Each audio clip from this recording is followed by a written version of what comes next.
Chers amis, bonjour, ravi de vous retrouver ce mois-ci pour une petite balade dans le sud. Nous allons nous diriger dans le sud de la vallée du Rhône sur l'appellation Gigondas, au pied des dentelles de Montmirail avec un Gigondas du domaine Les Palières. La cuvée s'appelle Les Terrasses du Diable et le millésime est 2014.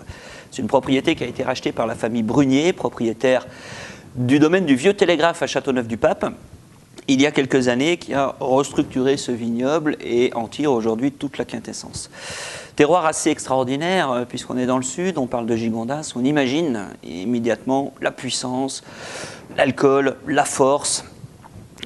Eh bien, vous verrez qu'à la dégustation, c'est un peu le contraire. Alors bien sûr, on a cette identité forte du terroir, mais on est sur un vignoble qui d'une part est en altitude et sur des éboulis calcaires, des dentelles de Montmirail. Donc on y retrouve une certaine fraîcheur et un équilibre qui est tout à fait intéressant et agréable pour ces zones qui habituellement nous emmènent quand même sur des vins avec beaucoup de puissance.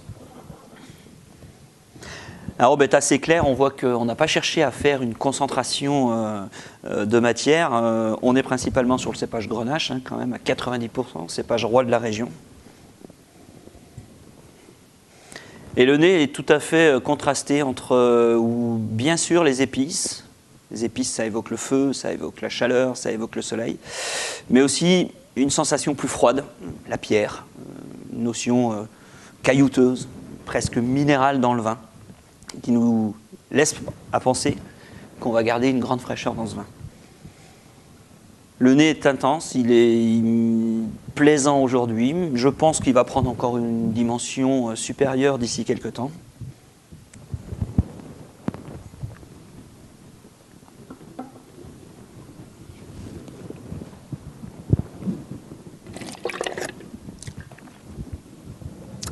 La bouche est superbe.